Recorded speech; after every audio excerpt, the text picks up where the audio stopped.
Eccoci. Benissimo.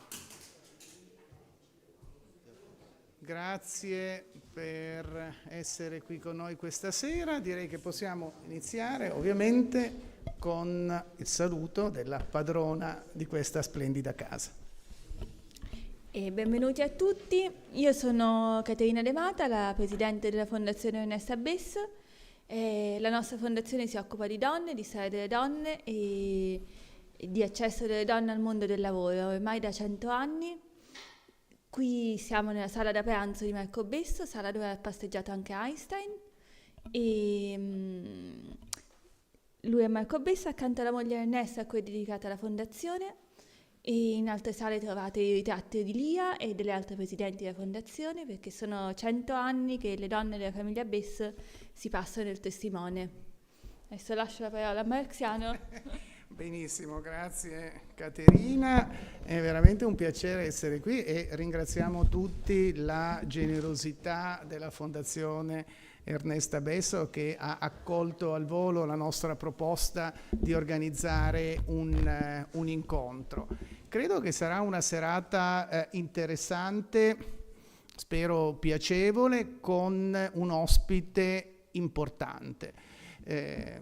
Virginia Gamba, come sapete, è stata fino a pochi mesi fa rappresentante speciale del segretario generale delle Nazioni Unite per i bambini in conflitto armato e in questa funzione è stata anche vice segretario generale delle Nazioni Unite, quindi un ruolo, come dire, apicale di livello internazionale e insomma, il suo lavoro, anche se magari non ce ne siamo resi conto, ha avuto e continua ad avere un impatto significativo sulle nostre vite e sulle vite di tanti bambini nel mondo, soprattutto in questo periodo in cui i conflitti sono tornati, sono riapparsi anche ai confini dell'Europa, dentro la nostra Europa. Quindi credo che una conversazione con Virginia Gamba in questo particolare contesto sia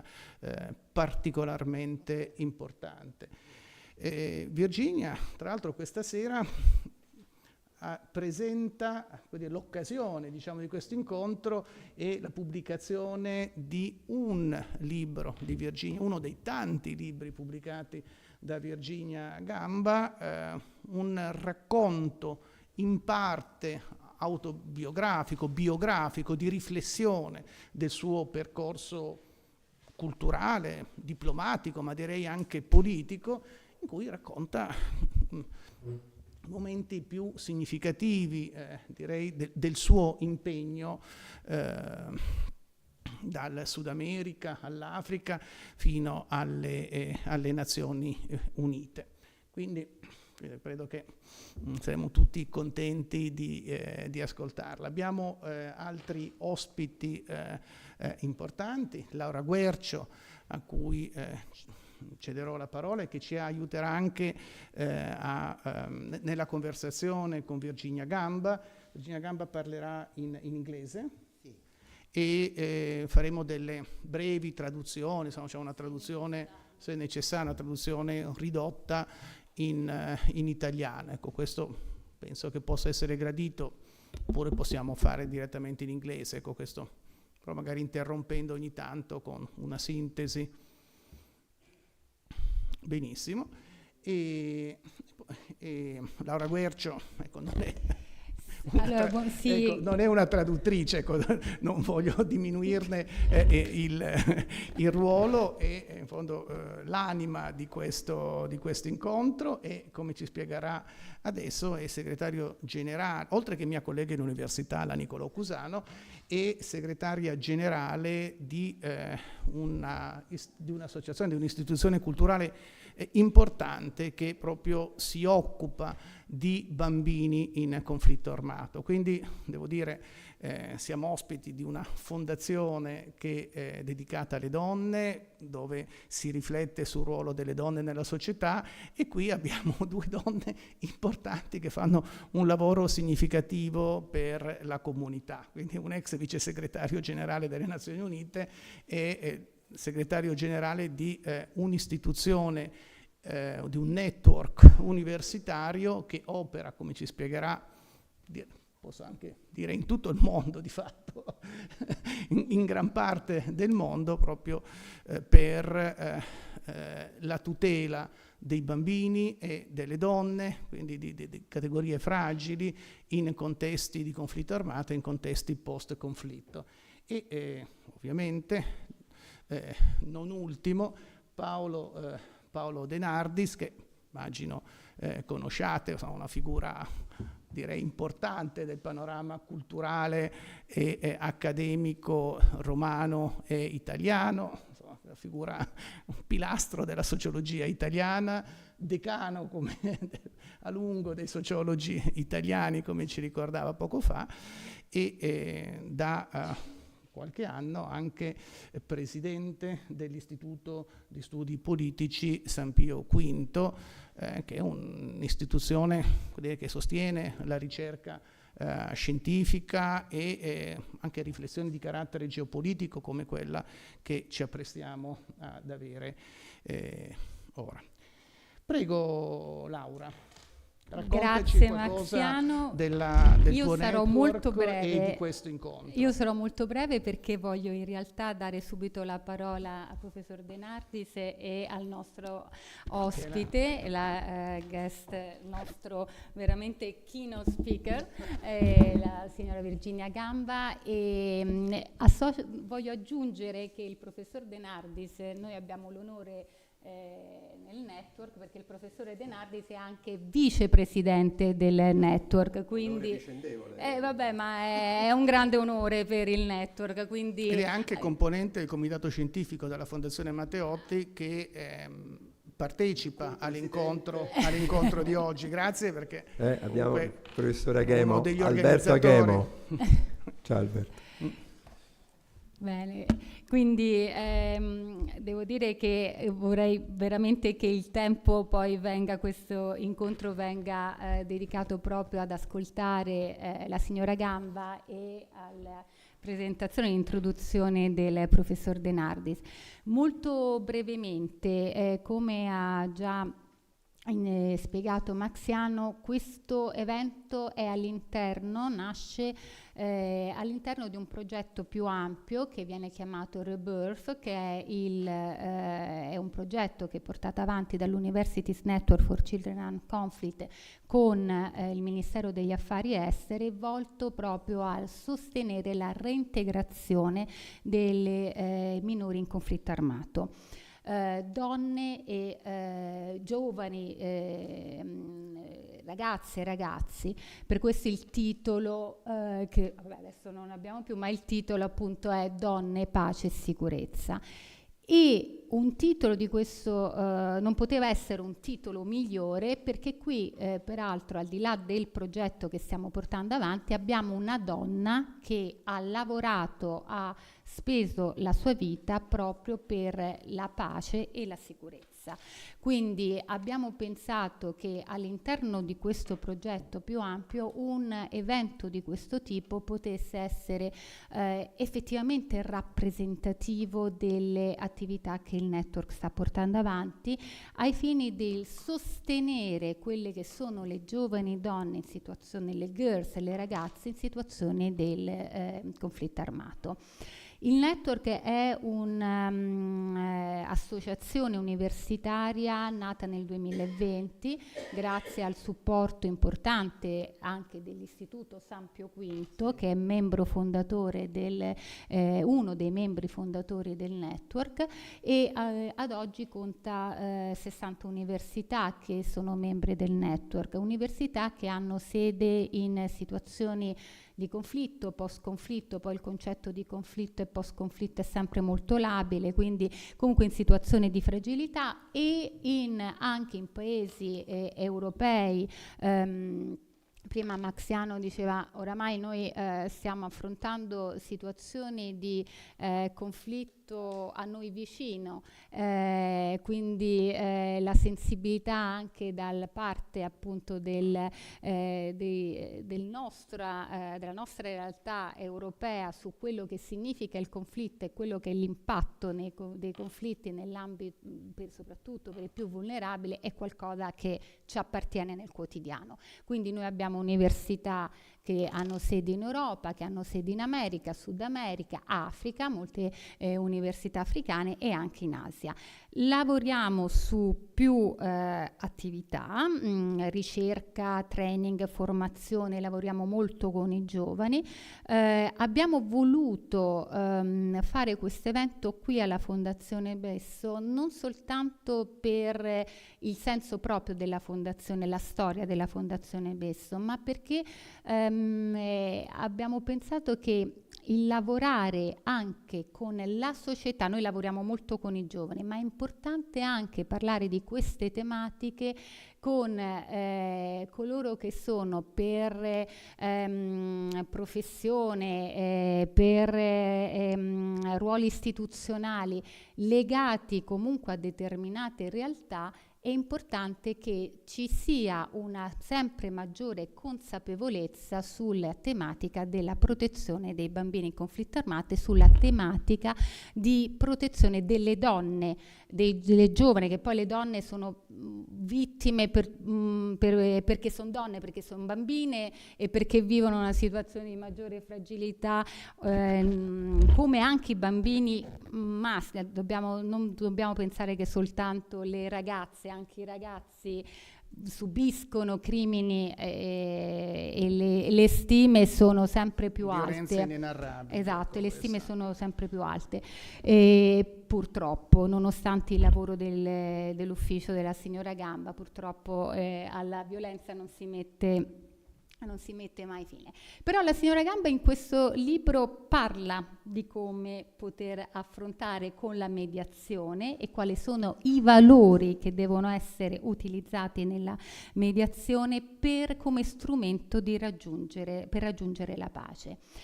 Io mi fermo qui, voglio dare subito la parola al professor De Nardis per poi dedicare tutto il nostro spazio alla signora Virginia. Gamba. Prego Paolo. Grazie Laura, grazie Marziano, valorosi colleghi entrambi di due atenei romani con i quali collaboriamo con grande piacere e veramente quando ci sono poi giovani colleghi, giovani almeno per me, è sempre un piacere poter in qualche modo dare una speranza alle generazioni future. Un caldo benvenuto in una giornata che calda proprio non è Virginia Gamba, anzi un bentornato Virginia Gamba, perché veramente in lei abbiamo sempre riposto le nostre speranze, le nostre aspettative e le nostre prospettive più elevate per quello che possa essere il ruolo, soprattutto tanto più importante rispetto alle ultime volte in cui almeno noi ci siamo incontrati, degli organismi sovranazionali, quando purtroppo a livello internazionale lo ius gentium viene purtroppo ad essere così conculcato, così quotidianamente conculcato. E purtroppo chi ne fa le spese sono sempre quei soggetti deboli che in qualche modo oggi andiamo nuovamente ad esaminare in questa serata romana e in questa bella sede della Fondazione Besso. Ringraziamo tutti veramente la Presidente e l'organizzazione per la loro generosa ospitalità. Io penso che mai come in questo momento occuparsi di questo trinomio, donne, pace e sicurezza, sia fondamentale soprattutto nel recupero di quel concetto. Ci siamo più volte tornati in passato, partendo dei bambini nei conflitti armati, da quello che è il cuore pulsante del nostro network, da quello che è l'approccio intersezionale di questi problemi. Perché l'intersezionalità del senso di quello che può essere il ragionamento morfologico dell'attuale modo di produrre e riprodurre vecchi meccanismi di colonizzazione attraverso nuove forme, nuovi vestiti di colonizzazione. Per chi ha frequentato, come la collega Gamba, ma come tutti voi, soprattutto i paesi del terzo mondo, tra le altre cose voglio ricordare un bellissimo libro pionieristico all'epoca quando fu scritto, Marx e il terzo mondo, da parte di un altro Melotti, di Umberto Melotti, e è lì che in qualche modo emerge quello che purtroppo sarebbe stato quasi presago della questione, la divisione del mondo. Quello che Dimitrov ha fatto qualche giorno fa, Dimitrov, l'intellettuale, tra virgolette, russo, che ha diviso il mondo in 3 parti, ha diviso l'Africa in 2 parti, mentre l'Europa apparterrebbe alla sfera della Russia, tutta l'Asia alla sfera della Cina, tutte le Americhe, le 3 Americhe, la Groenlandia non lo so, alla sfera degli Stati Uniti d'America. Ecco, l'Africa viene divisa, l'Africa nord-occidentale in un modo, tutto il resto in un altro. L'Africa nord-occidentale, Russia, Europa, tutto il resto Cina. Allora, evidentemente, chi fa di questi lavori e di queste lucubrazioni folli vuol dire che non conosce nemmeno la storia, perché non conosce i conflitti dimenticati.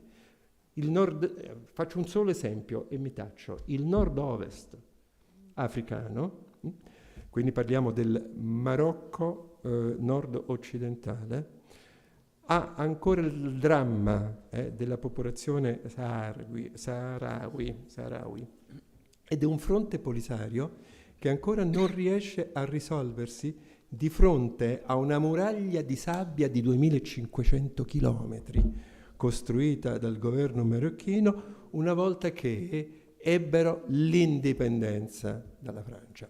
Ora, lì la società è una società comunistica e matriarcale, nel senso che non esiste proprietà privata, esiste sbarcare il lunario ogni giorno, esiste purtroppo rappresentare anche una parte, un braccio armato, che è il fronte polisario, appunto, e un governo di Repubblica Democratica del Sahara occidentale che ha sede in Algeria, a Tindouf, un piccolo centro algerino. Ora, tutto questo, un solo esempio ne potremmo fare a bizzeffe. Quando si parla di guerre dimenticate, e si ricordano alcune guerre dimenticate, questa è una di quelle iperdimenticate, una crisi assolutamente scaduta, precipitata nell'oblivione più nera. Ecco, io credo che l'elemento femminile dal punto di vista di questa intersezionalità, per poter fare un discorso geopolitico a tutto tondo, ma non perché dobbiamo andare su posizioni olistiche, il totalismo, il tuttismo, per così dire, ma perché si agganciano uno all'altro, vengono a far cadere da un lato quella che è la metafisica delle etichette disciplinari, un pochino i giovani colleghi lo sanno bene, di un vecchio modo di concepire anche la burocrazia universitaria, accademica e via discorrendo, e forse di andare a svelare al di là del velo mistico il nocciolo duro della questione, vale a dire il cuore pulsante che queste 3 parole in qualche modo condensano. Da questo punto di vista siamo felici di avere con noi Virginia e senz'altro la ascoltiamo perché già pendiamo dai suoi ragionamenti che ricordo quanto mai incisivi, ma soprattutto Virginia, noi contiamo molto in te per il tuo impegno istituzionale a livello sovranazionale, oltre che internazionale. Grazie mille. Grazie. Perché a questo punto è il momento di ascoltare Virginia. How comfortable are you talking for me to talk English? Can you? Microfono? Chiedendo se parla inglese quanto è per voi va bene. No, il suo inglese va benissimo. Potete capire inglese? Qualcuno? Lentamente, slowly. If you speak slowly, but okay. But I will translate shortly. Yes. I think we should. I want people to feel comfortable. Yes. It's very important. Yeah. faccio un riassunto Yes, e... I will talk to the microphone. Microphone. Thank you. I don't like it, but I will. I think I'm more interested in hearing your questions than I am in just talking to you. But I feel it's very important that I support the work that is being done here. I really support the work of the network. I'm very proud of it. Very few people in the world have taken on the flag of the most vulnerable population in the planet, which are children. I worked in the United Nations almost 15 years. The last 15 years, I did not like the United Nations before, and I prefer to be independent. I've always been independent, an independent woman, working in peace and security. I am 71 years old, and I've been working since I was 20, always in peace and security. It was very difficult initially because women were not supposed to do peace and security. There were no women in defense, very few women in the armed forces. Women were not supposed to be experts on armed forces or on the politics of war and peace. So I started many years ago, and I took a decision that I want to tell you, because I think you are now in the place I was 50 years ago. I was scared. I was terrified of violence. Being a woman in Latin America in the 1950s and 1960s, I was scared of violence. There was two types of violence. There was state violence against citizens, but there was also armed groups that used terror tactics to scare the population. I always like to remember that period of time as the period where two types of men existed. The ones that kicked down your door and the ones that threw you a bomb, and you were in the middle. Perfetto. Ok. Se vuoi provo. Allora, la signora Gamba ringrazia per essere qui e ringrazia appunto il lavoro che è stato fatto con il network. Tra l'altro voglio aggiungere che il network deve ringraziare la signora Gamba, questo lo aggiungo io, perché quando noi abbiamo iniziato a lavorare la signora Gamba ha molto supportato il network con il suo ufficio ed è stato per noi molto utile. Ha evidenziato quello, innanzitutto lei ha detto sono molto lieta di parlare qui, ma qualunque domanda voi abbiate è ben felice di rispondere alle vostre domande. Adesso quindi darà quelle che sono degli elementi della sua vita e della sua esperienza, avendo sottolineato la sua indipendenza sempre nella sua vita e nella sua attività professionale, e come esperta indipendente, quando anche ha lavorato all'interno delle Nazioni Unite, l'indipendenza è quella che l'ha caratterizzata, e posso confermare, questo è un commento mio, ha voluto ricordare come la sua vita negli anni 60, quando appunto lei viene dall'Argentina, quindi quando era ancora in Argentina, in Sud America dei colpi di Stato. Esatto, era caratterizzata dalla paura. E si aveva paura delle bombe, si aveva paura delle persone che entravano nelle case, e noi stiamo adesso vivendo, noi in questo momento, un momento di paura, e lei ricorda molto la paura che aveva vissuto negli anni 60 nella sua terra. Un altro elemento importante, dire, anche in questo contesto, per questa fondazione, è ciò che ha detto sull'essere donna in quel tipo di realtà, quindi sia nel Sud America di quegli anni, ma anche all'interno di queste organizzazioni internazionali, delle associazioni che si occupano di pace e sicurezza, che è un mondo di uomini di solito. Cioè io ero donna, esatto, e di solito il sistema non pensa che le donne si possano occupare di pace e di sicurezza, quindi anche un ruolo di rottura, un impegno di rottura. Okay, so let me try to round up so I can then help you a little bit to understand. I said that we're living a moment of fear today. It's not just women that live in a world of fear today. States, countries, governments, civil society, young people, we are all scared because we cannot see where the world is going. We cannot see the future. And we come from a very terrible past, but you always prefer the past that you know, even if it is bad, than the future you don't know. We have wars, we have conflicts, we have no trust between peoples, we have no trust between countries, we have no trust in the international system. Everything that has been done for 80 years is being questioned.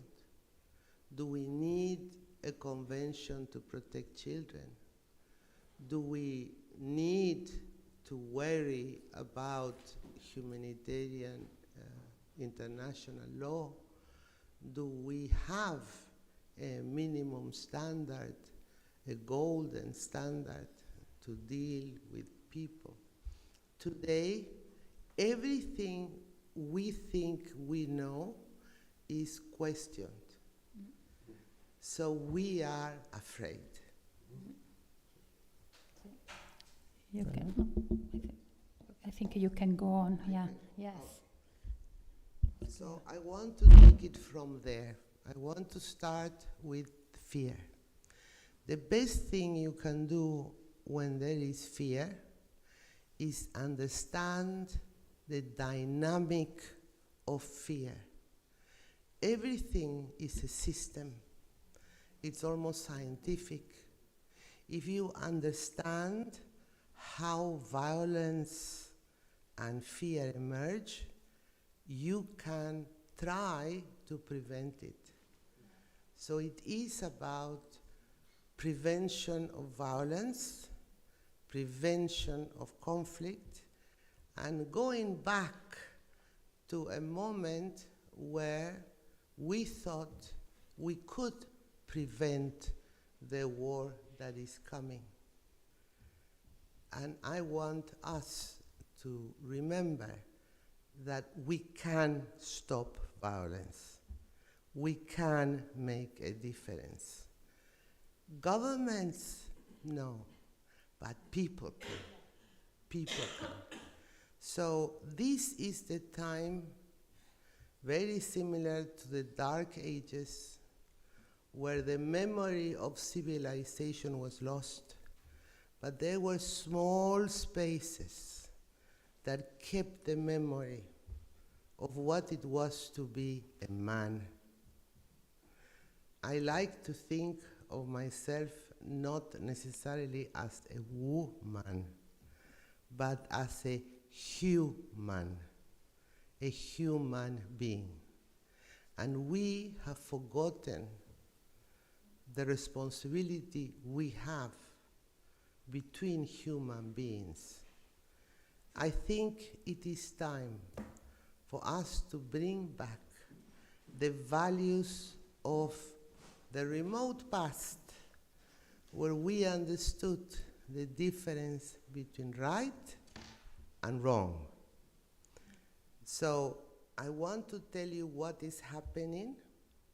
I don't want you to be scared, but how can we fix the world if we choose to see the world like we want to see it and not how it is?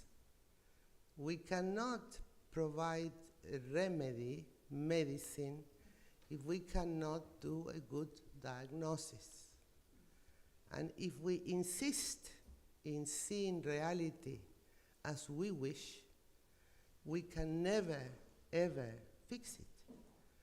So I will scare you with some of this material, but I think we need to understand the reality and then see how we can fix it, because it is fixable. Nothing is impossible. We are not beyond hope. On the contrary, this is going to be the era of truth, of transparency, of hope, of solidarity, of trust, of faith, and of mercy. Not because we deserve it, but this is the only solution to where we are today. Viviamo in un mondo di paura, di timore tra le persone, timore tra gli stati, ma non dobbiamo, quello che è importante, dobbiamo capire i meccanismi della paura, perché solo se capiamo i meccanismi della paura possiamo prevenire la paura.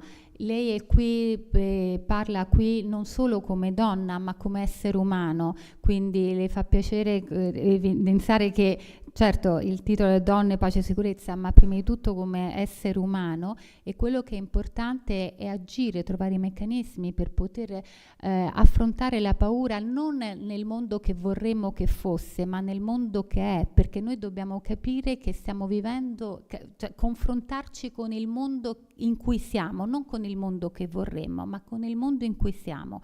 E per fare questo, come è scritto nel suo libro, lei utilizza dei valori semplici come possono essere la trasparenza, come possono essere la speranza, il perdono. Ecco, quindi quello, adesso lei non vuole terrorizzare, perché ha vissuto molti esempi ed esperienze che sono contenute nel suo libro. Quello che vuole dare è un messaggio proprio di speranza di come è possibile nel mondo di adesso utilizzare determinati valori per prevenire la paura, superare la paura e affrontarla nel mondo in cui viviamo.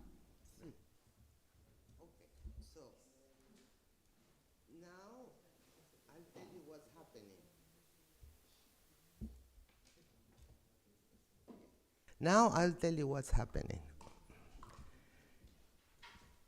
In the world, we have 198 countries, governments, entities. We have about 4,000 nations that are not necessarily states. We have what we call legitimate parties, i.e. that we identify as legitimate. We give them that role. But then we have a lot of irregular parties that are not perceived as being legitimate. And it happens that in the work, for example, that I've done in the last 15 years, 80% of all the parties that were involved in conflict were not states. They were armed groups, many of them using tactics of terror, and most of them concealing themselves inside societies. So 80 years ago, you could identify parties to the conflict as being governments. That has changed. Today, there are governments and there are armed groups. It's asymmetric. It's not the same. So the parties to conflict have changed. The place of the battle has changed. in the last 50, 80 years, normally a battle happened on the outside, on the outskirts of a city, unless it was a huge war like the Second World War or the First World War. But even then, mostly the battles were slightly outside of the city. There was a division between civilian and military. Today, no. The battleground, the preferred battleground, is very populated cities. So the parties have changed, the place where they fight has changed, and the technology that they use to fight has changed. So today you have much more powerful weapons. You also have much more powerful communications and intelligence. And this is in the hands of everybody, not just a few. So we have a change in the way conflict is being played.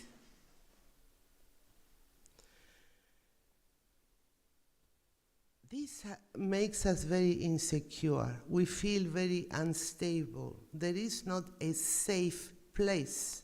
There is a confusion between a legitimate military target and a civilian target, whether rural or urban. So it makes us very unstable. And it has produced a new phenomenon, which is long-lasting conflict, armed conflict. We call it protracted. Even now, the war in Ukraine has lasted more than the Second World War. There are protracted conflicts. We've heard on the table conflicts that have been going on for dozens of years. So the conflict today is long, protracted conflicts that are not resolved peacefully, and there is no will to resolve these conflicts peacefully. So what does it leave us with as people? And this is the problem. The insecure context has produced the type of conflict that impacts communities above all. It doesn't impact armies. It impacts communities across the whole world. The civilians are the ones that suffer the most. And within the civilians, it is women, children, and persons with disabilities that are the first victims of violence.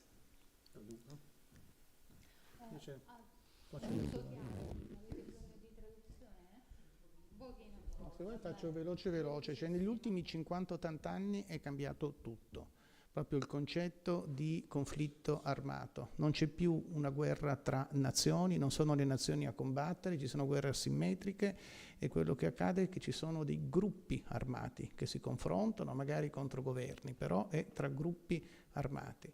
È cambiata la tecnologia.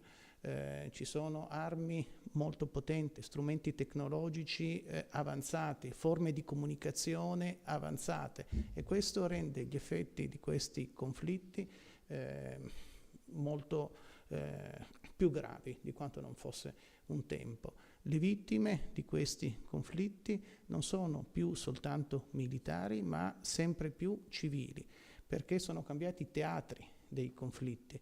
Non più in campo aperto come accadeva nel Settecento, nell'Ottocento, all'inizio del Novecento, ma ormai i conflitti sono dentro le città e colpiscono prima di tutto le comunità. E le parti più fragili delle comunità, le donne, i bambini e le persone con disabilità. So, there is one thing that makes it worse. We call it an aggravating factor, which is economy. Today, many armed groups and communities, and we should say some governments, live off war because it produces jobs, it builds industry, it produces employment and keeps the economy going. In strategy, I'm a strategist by profession, we call it the economic dimension of war. Sometimes we're not ready for peace, because when peace comes, the economy collapses. And then you have situations where you try to keep the conflict going because of your economic needs. I give you one example for you to understand. When I was working in Mozambique in 1993, we were trying, in Sant'Egidio here, they did the whole process of peace between parties, and there was peace. But as a result of peace, there were many, many weapons left behind that were not more used for war. Those weapons were not destroyed. And they started being sold for money, leading to conflicts in other countries and leading to the birth of very big criminal groups that were transnational, organized criminal groups. I remember going to Mozambique to help demining. There were so many mines. You could not till the soil. You could not do agriculture because there's a lot of mines. And the United Nations and private companies went and took the mines away. And I went to these villages to see how it had impacted their well-being when the mines were gone. And I found that there were mines again in the villages. So I called the elders and the witch doctors, and I asked them, who is bringing mines again? And they explained to me that they had remined their village, because when the United Nations came to take away the mines, they normally came with doctors and with food. And so they were able to get help when the mines were being removed. Behind them came the doctors, the emergency development, and the emergency assistance and the food. When they finished the mining, they left. And they had no food, and they had no medicine, so they thought, I can remine, and then I will be able to get back the food and the help. Si sta raccontando gli effetti paradossali della guerra. C'è una economia che si basa sulla guerra e paradossalmente può capitare che quando termina un conflitto armato la popolazione entra in crisi perché viene meno questa economia di guerra, che non è soltanto fatta da chi compra e vende le armi. E raccontava due casi, ecco, cioè un caso di soluzione, termine di una guerra, in cui le armi sono comunque rimaste nella comunità e la comunità le ha vendute e distribuite, dando origine a altri flussi di violenza. e di scontri e anche forme di criminalità armata. Quindi pace da una parte, però nascita di conflitti e di situazioni critiche altrove. L'altro caso che ricordava si riferiva invece al Mozambico, 1993, termina il conflitto armato e come le Nazioni Unite cominciano a sminare il territorio, perché è importante per far riprendere la vita della comunità. Se vuoi coltivare i campi, non puoi avere dei campi con le mine, e quindi sminano questi campi. Dopodiché, come Nazioni Unite, pensano che il lavoro sia terminato, si recano nei villaggi, si rendono conto che in realtà le mine ci sono ancora. E parlando con gli anziani del villaggio si rendono conto che sono gli anziani che hanno riposizionato delle mine, perché le mine portavano un'economia utile alla comunità, e questa economia era costituita dall'operazione di sminamento delle Nazioni Unite, che quando erano presenti nei villaggi per sminare arrivavano con il cibo, con i dottori, e quindi aiutavano le comunità a prosperare. Sminati i campi, non c'erano più dottori, non c'era più cibo, e quindi hanno pensato di reintrodurre le mine. Quindi sono una situazione più complessa di quella che può sembrare. It's much worse. Now it's much worse in this moment in time, because the conflicts last many years, not just because of the economy and because of the type of war, but because there is an infinite number of fighters. The fighters are children. In the communities, and particularly in the South, the demographics have changed. So 50%, 75% of a country demographic is under 18 years old, right? So what you have plenty is children. Armed groups and terrorist groups and sometimes armed forces, they will recruit children, either by force or telling them they have no future unless they join. There is no livelihood. So, if you want to stop the conflict, you have to remove the children out of that conflict. Then it will die of its own accord. But we refuse to see. People like Laura, people like the network, they see if they can free the children from the conflict and give them a second chance at education, at that point you will take the oxygen out of the conflict and it will die away. If you do not do that, it will get worse. There will be younger and younger children.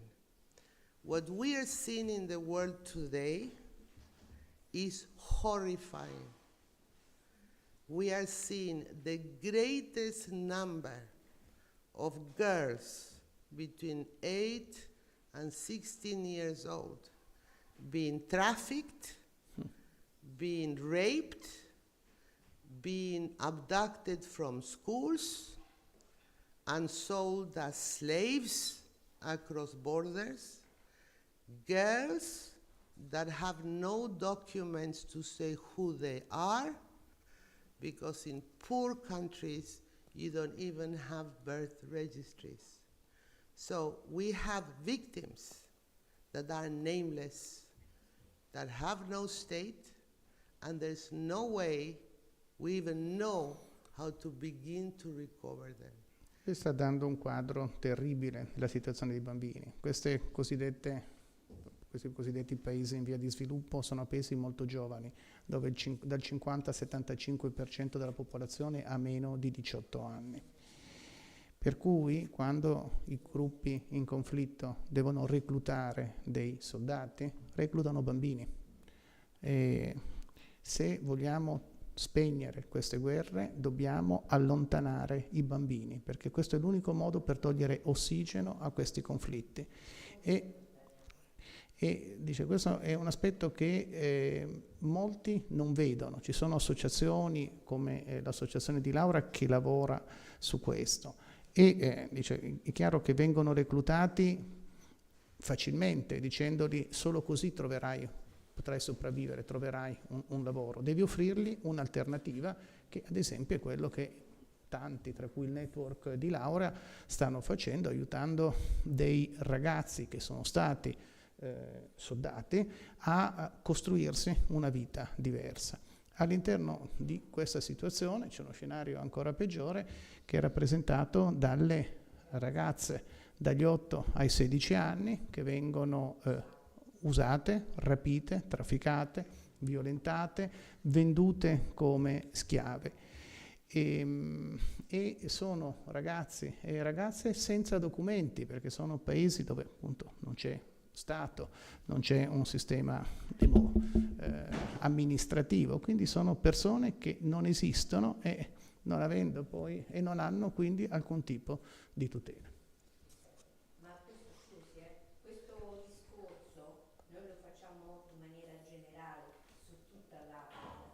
Ci sono dei paesi più vulnerabili, meno vulnerabili, qualcuno che tenta di uscire da questo impatto. It is true. It is true. Nothing is generic. You have to know which countries or territories are more at risk. But even in those countries, it's not the whole country. It could be one province, one city, one place. But we in the international community are very lazy.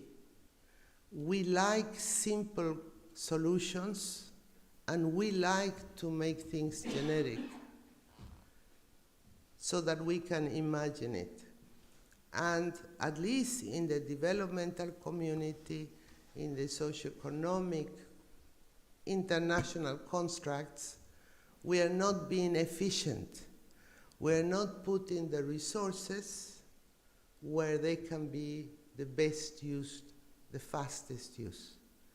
So we're drowning by having very few resources with generic plans of action that are not specific to the needs of each one. So you are right, it might not be the whole world, but I'll answer you perhaps in a way that you will understand better.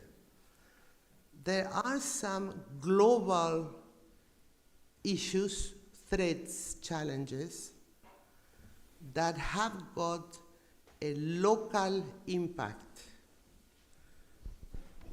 There are some issues that are local and always will have been local.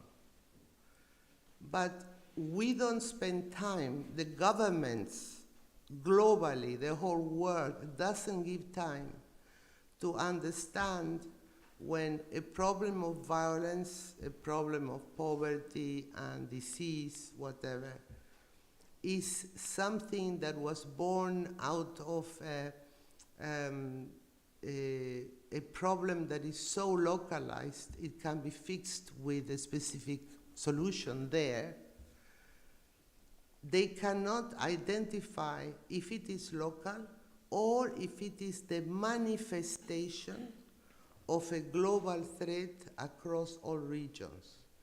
Now I can tell you that the trafficking of girls is global. It's happening in every region of the world, but it manifests separately, differently in Asia or the Caribbean or Sub-Saharan Africa or Europe.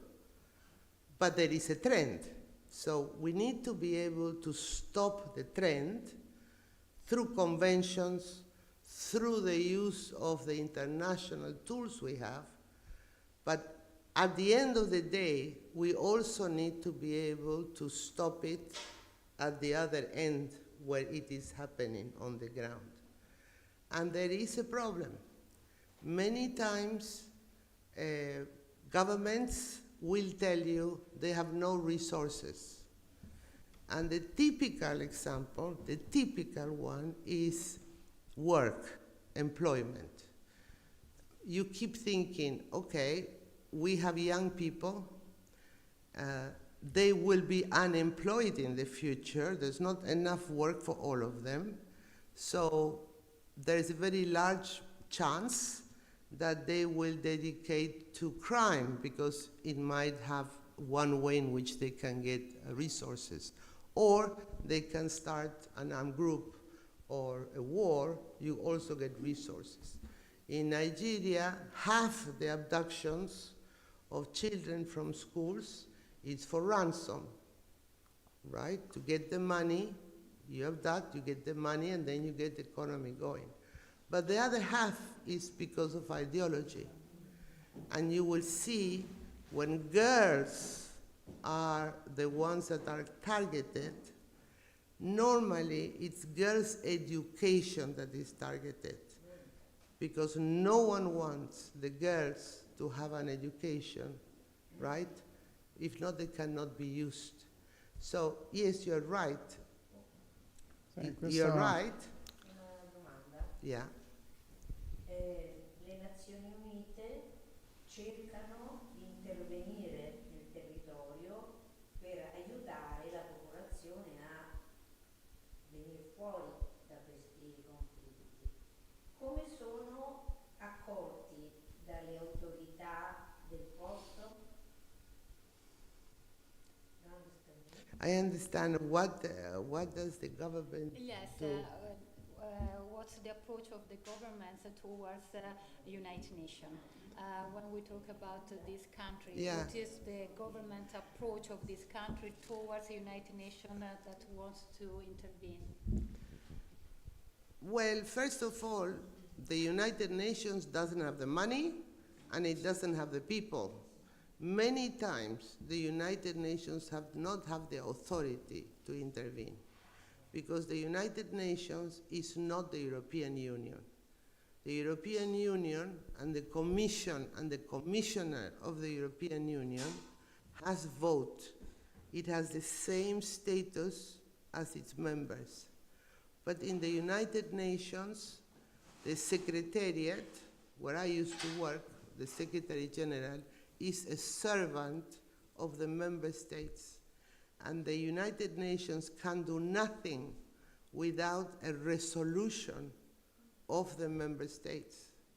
So when the member states do not decide what they want the UN to do, the UN can do nothing.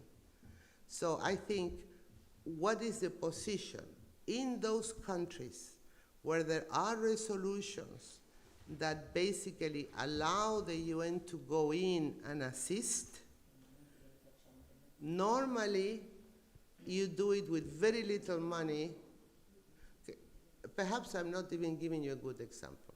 I used to do 3-4 things when I was in the United Nations. I am a professional, right? So I'm not an expert on children. I'm not a lawyer. But I am an international civil servant. So I was moved office to office to office. So I worked in disarmament, I worked in nuclear weapons, in chemical weapons, I worked in peacekeeping forces, and in the end I worked in genocide prevention, and then in children and armed conflict, right? So it was many different layers. When I was working in children, I, as United Nations, needed information to come from the country to tell me the status of vulnerability of the children. For the whole of Mali, I had 1.5 persons dedicated to picking the information on the abuse of children. 1.5 persons. So we're talking of posts, and we're talking of agencies that can provide assistance. Non-governmental organizations, civil society groups, many times had more people on the ground than the UN. And yet everybody expected the UN to do more with less. This is not the fault of anybody. It's the system. It's very perverse. It's very simplistic. The governments in those places want to have the UN because they know the UN is quite ineffective. It's just a small office. But if they have the UN, they use it as a vehicle to ask for money. But the ones that give them the most money is the European Union. The European Union, you can go with a project of $40,000 to help a community defend their children, and the union will tell you it's too little money. We don't do little money. Come back with a project of 400 million and then we can talk. There's a perversity in the management of resources and in the structure. There's a lot of, I won't use this, discrimination is not the word, prejudgment. One prejudges what others need. This has got to stop. And I think it is correct that the United Nations is being questioned today. We have to do better. We have to do better with less. We have to help the people more. But for that, we need a reform of the United Nations, and we need a reform of how the countries and the states work with the global community. And this is what we don't have today. Yes, we can go to the question. We can go Domanda? to the question. No. Before concluding, C'è una domanda. Maybe a different approach to these countries. It doesn't make sense to give them money because the money is never spent in the right way. They all know.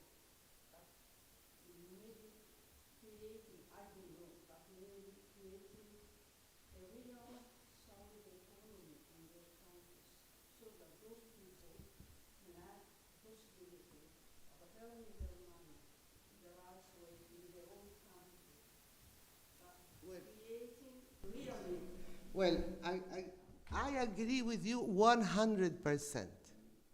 I have fought for this for the last 25 years. No, it's not a dream. It's not a dream. It can happen. What stops is our prejudgment. We, in donor countries, tend to think that the South doesn't know what it's doing, doesn't have the expertise. There is expertise in the South. There is knowledge.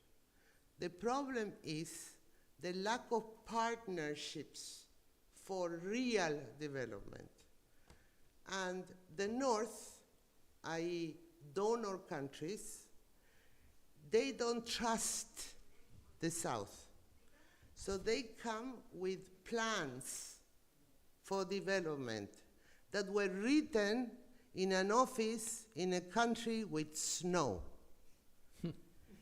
And they give you this, it's a big insult.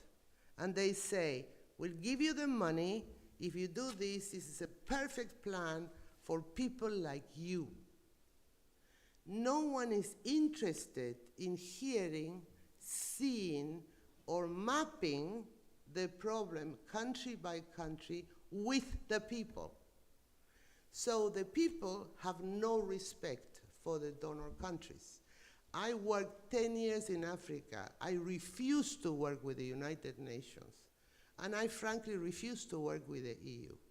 What I would do is I would work with the governments that needed help. And I would not charge them for the salary. I had donors that would pay for me to be able to give this effort for free. So we had a go-between, which was me.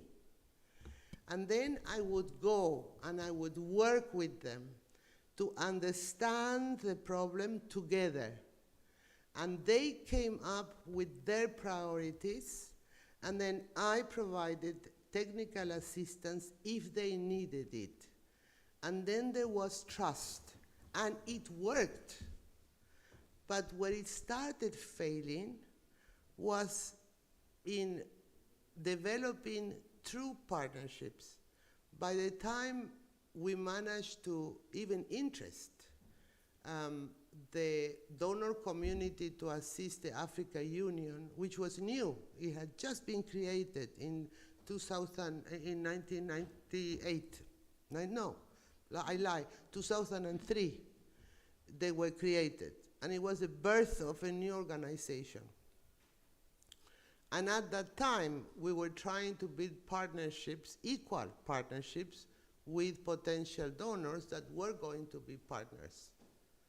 And I still remember, going with the African priorities to meetings outside in Washington, in Brussels, in different places. And these places would come with their own priorities and their own national interests, and said, no, not this one, not that one, not that one. We want this one and this one and this one. And in the end, there was no simple way in which both sides could agree on the things they were willing to support. So in the end, there was a mediation, which I did. I said, okay, you take three, we're going to go 1, 2, 3, 4, we'll do 5 of yours and 5 of yours. We're going to do at least 10 that we can all live with. Then they said, okay, we do it. Then the money was going to be coming from the donor countries. But everybody's happy.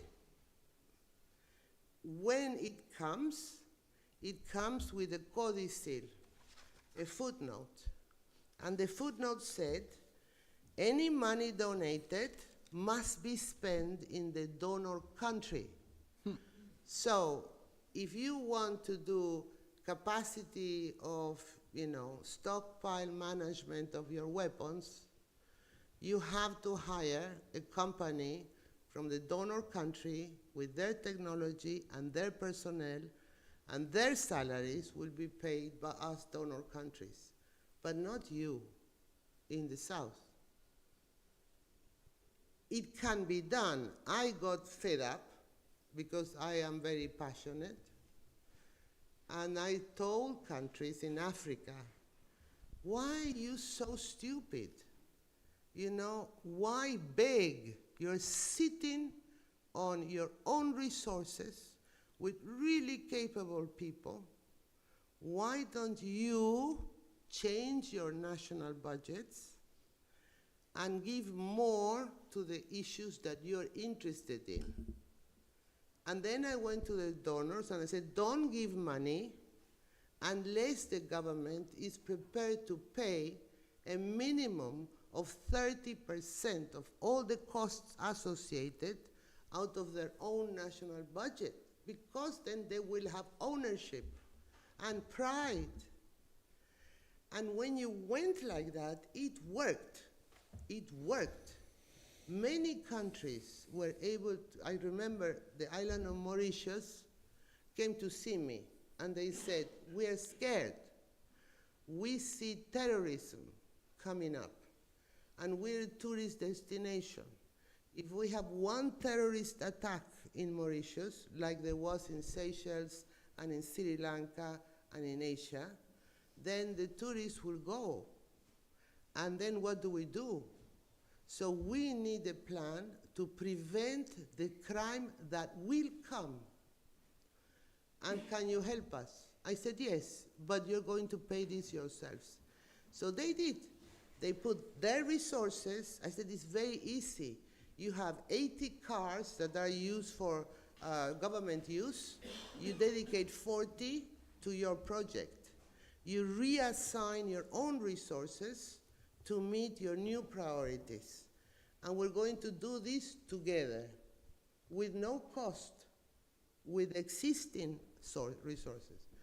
And it took us 1.5 years, and to this day, there has never been a terror attack in Mauritius because they put in place what needed to be done to prevent it. And remember I was talking to Salva Kiir in South Sudan 1 year ago, before I left. And he's a very old man, he's going to die soon. He's still stopping elections from happening quickly like they should. So he's still manipulating power as he can. But I talked to him and I said, sir, why are you doing this? You know, why? He said, no, because we're a poor country, we're underdeveloped, we're new, we've only been alive for 30 years, we don't have the infrastructure. All of it is true because it's a new country. And I said, you are opening yourself up to a lot of influence from other countries and from other sectors. You will never be able to be truly you.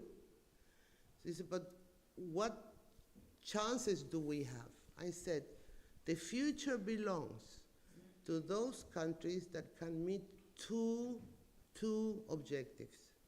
One is that they are self-sustaining, and two, that they are at peace with their own people and with their neighbors.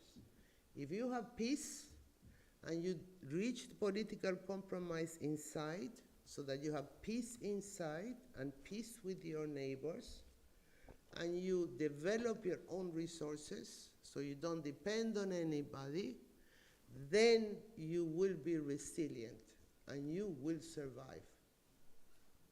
And you do have. And the last one was even very painful. I was in Darfur. And now I cannot even enter Darfur. There's such a genocide being committed against the Darfurian people there. And no one wants to talk about it, but it's happening. And when I was in Darfur, it was very poor. I went to a lot of camps, very poor, with children, with old people, very poor. And they were very upset. And when I was there, they would sit me and they would try to convince me that they needed a lot of money. And they would give me all these lists. You know, they need windows for the school, and they need chalk for the board, and they need the money for the book for the child, and they need the money for the road. And I heard them.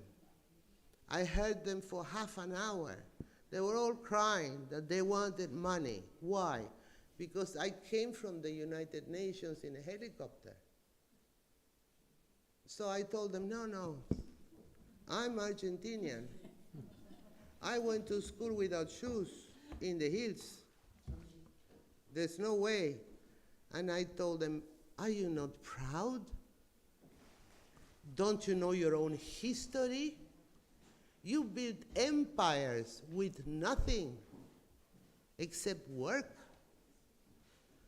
Work, and we will help you. But you have the resources, you have your hands, and you have the earth. And since I'm here, and you are not understanding a lot of what I say, but I feel very frustrated right now, I have to say that women are the best strategists in the world. They are the best operative managers in the world. We have spent decades convincing the men to put women in policy. I don't want women in policy. I want women in implementation of policy, because women are the ones that reconstruct countries. The whole of Europe today was made by women. Every time a country kills off all its men because that's what men do, who picks up the country is the women. And the women are the ones that can take a policy and make it into a constructive, operative guideline for timed action. That's what we do in our houses. So we need to bring women into the operational side of life. And I think men don't get it. They still think we're trying to usurp the objective. I could not care less for the objective, but I do care about how we're going to achieve results. So I think we need a new paradigm, a new way to think, a new way to do things, not with more money or not resources, more information and really real partnerships between men and women and between North and South. And I think it can be built. We just don't want to see it, but I am sure it can be built. So I am applying to be Secretary General of the United Nations. And I am going to do it. I think it's going to be relatively easy. So it's just a question of wanting to do it and of people accompanying the process.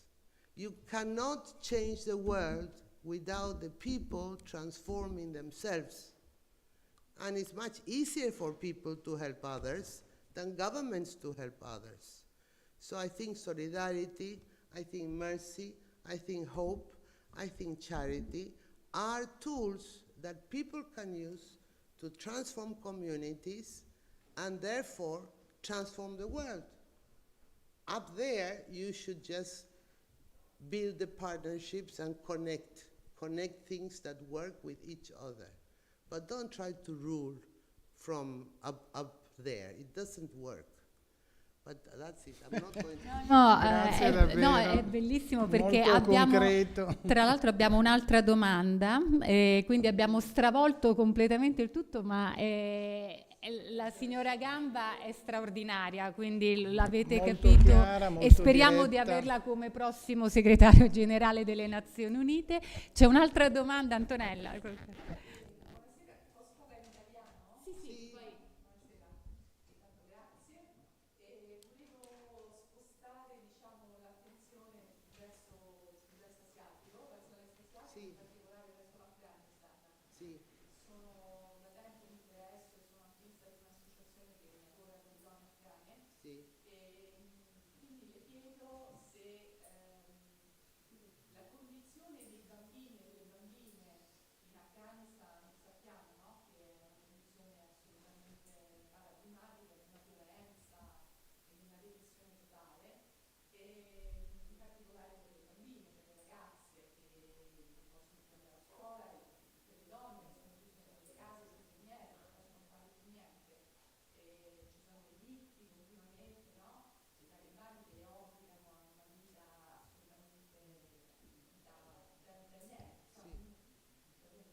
No, you know, I am free and independent.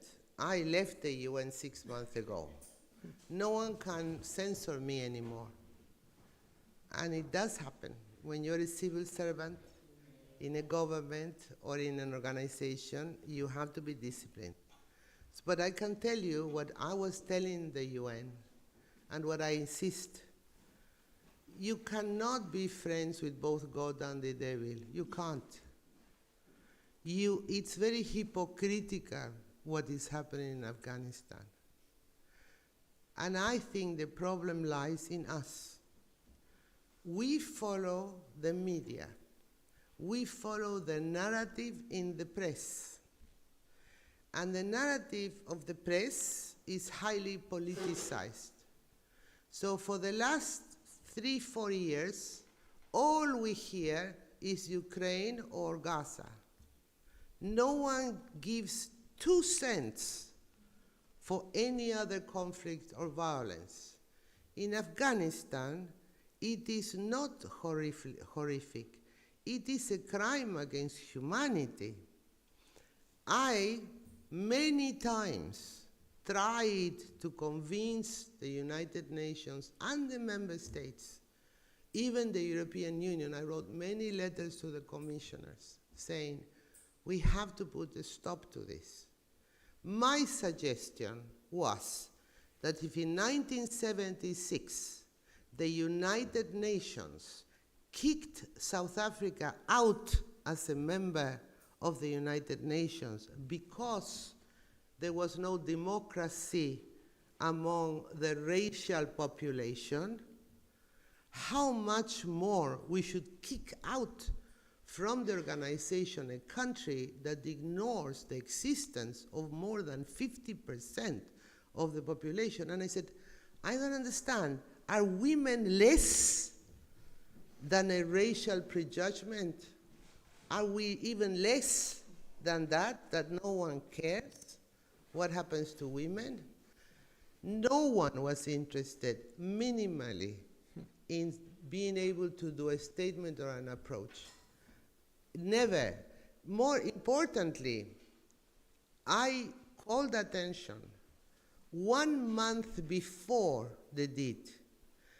I heard that the government of Pakistan gave the order to send back to Afghanistan 1.5 million refugees that had crossed illegally, escaping the Taliban, with their girls. And the order came from Pakistan that they were given 30 days to leave voluntarily and return to Afghanistan. And of that 1.5 million, at least 800,000 of those were women and girls, and at least half of those were minors, knowing that at the other end, there was nothing for them. And the law is very clear. Humanitarian international law, I worked in Myanmar many years, and with the Rakhine issue, when I was working to try to return the Rohingya back to Myanmar, the rule was very clear. They cannot be forced to return until there's a safe environment for them to be received. But suddenly, for Afghanistan, no one cared. So the double standards that are applied today by everybody is something that we have to put a stop on. We need to be impartial, we need to have no prejudgment, and we for sure need to depoliticize the narrative. The social media, the press, the journalists, the member states, they react to narratives. And I think in Afghanistan, it's worse than bad. I can't even begin to tell you. I went to see the Taliban. They love me. They love me. I said, please, let the girls go to school. Let them be able to do this. You need women doctors. You need this, you need that, the other. I said, no, we don't trust the curricula of the West because you're all perverts. And you're going to bring pornography, and you're going to create, a disaster. And I said, but you have a say. Let's have a curriculum that you approve of, but it's useful for the reconstruction of your country. So you want women to stay at home? I'm not even going to dispute it. But don't you think that the woman in the house needs to know medicine to deal with first aid in their own family? Don't you think they need to have social economy studies? Don't you think they should know how to manage the budget of the family to provide for everybody? It's in your best interest to allow the girls to go to school. Even so, yes, but we don't have money for education for girls, because we would have to build schools for girls and schools for boys in every village. Go to the EU, go to donor countries and say, I'm willing to give the education, help me with the school. But then we don't have teachers. No, you don't have teachers because you're not teaching your girls. Let me go to Qatar and let's see if they can give you girls that they can be educate the other girls. So for every problem, there was a solution. And they said, oh, yes, we can work with you. You can come with us and go and talk to our religious leaders and they will hear you. I said, no, are you crazy? I'm not putting a foot in there until I have the assurances that the commitment will be signed. Because if not, I go there and you want is my picture. I'm not stupid. You assure me we're going to sign that you're going to educate every girl up to 18 in the best possible curricula that will help reconstruct your country, and I'm willing to go and negotiate for the unfreezing of your funds. And it was very tempting for them, but they could not commit. So there are ways out, but there is no decision because it's old history. Before Trump, everybody was talking of Haiti. And I cannot begin to tell you the tragedy of children in Haiti. I cannot begin to tell you the number of children killed every day, not 1 or 2 or 3. Everybody fills their mouth with children in Ukraine, children in Gaza, but can anybody tell me how many children are being killed in Haiti on a daily basis? So, and never mind, therefore, no one is in there. The UN was kicked out. We have no eyes on the ground. Does somebody go and put a satellite that can look there? No one is interested. So we have to stop this. There has to be one single golden standard. And if the ones we have are not working, we better go and build new ones so everybody understands when there is a red light. But right now, it's the women, the children, and the disabled, I'm telling you now, that we're losing on a daily basis, and no one gives a damn. So it's up to us. We have to resist the narrative. But I'll do all that when I'm Secretary General, I promise you. I might last one day before they fire me. But somebody's going to have to listen. Bene, grazie davvero. Direi forse possiamo un'altra domanda, parlare... no, c'è un'altra domanda. Abbiamo tempo per un'altra domanda. No, volevo solo dire una cosa. I wanted just to say one thing. La signora Gamba mi aveva chiesto di cosa vuoi che io parli. Io ho detto guarda, parla di te stessa, perché è questo quello che prenderà il pubblico, come sta succedendo infatti, quindi grazie veramente. Una domanda.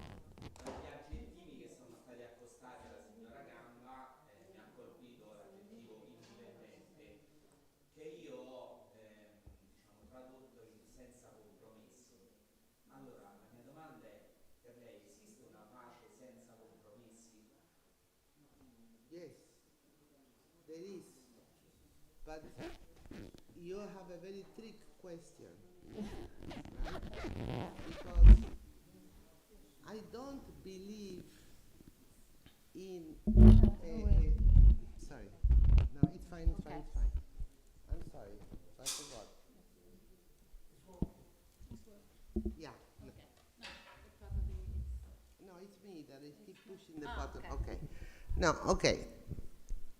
I'm talking to you as if you were my family at the time when I'm very angry. So obviously I'm not being very diplomatic.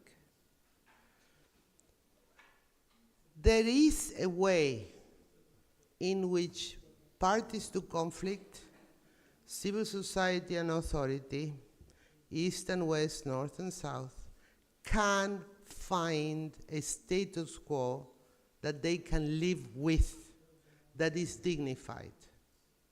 What you were saying is, can you have peace without compromise? And what I'm trying to tell you is, peace in itself is compromise.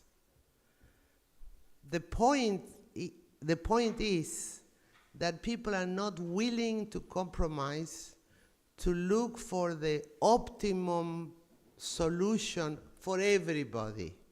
We tend to go for lose-win situations. And I tend to go for win-win situations. And when it's a win-win compromise, that might be asymmetrical, but it's a win-win. Both sides see it's a win-win. It has much more chance of being more permanent. The key to everything is sustainability. I was in New York last week, and I talked to many member states and civil society organizations, and everybody was saying more or less the same thing, asking. President Trump has provided, he says he's done 8 peace talks and 8 ceasefires. I said, yes, he has, should be congratulated. The question is not if he has done it. The question is, how long will it last? Because anybody can do anything if you are strong enough or determined enough or you order enough. But have you convinced the mind? Will the situation be finished? Or is it just dormant? And then it explodes like a volcano again. So the answer is, yes, you can have peace. Yes, you can have ceasefires. Yes, you can have compromises. But the key is the lasting ones.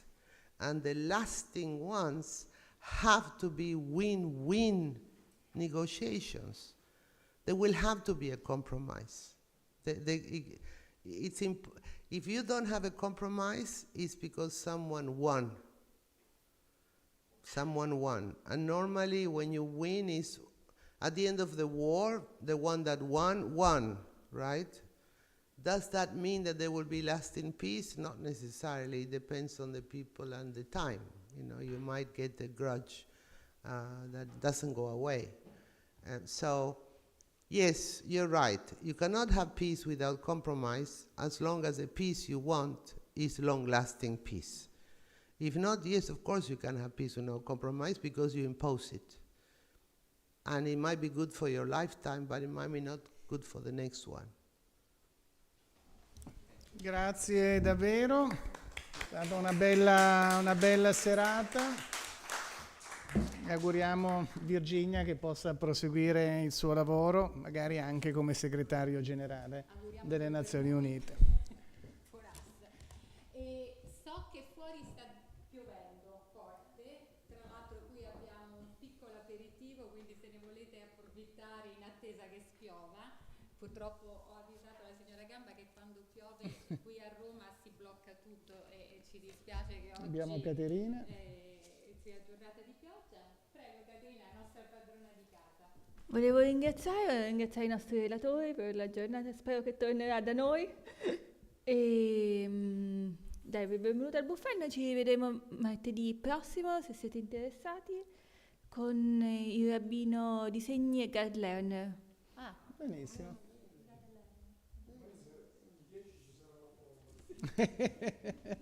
Vabbè, perfetto. Potete iscrivervi alla nostra newsletter, siccome siete tutti nuovi siete benvenuti. Grazie.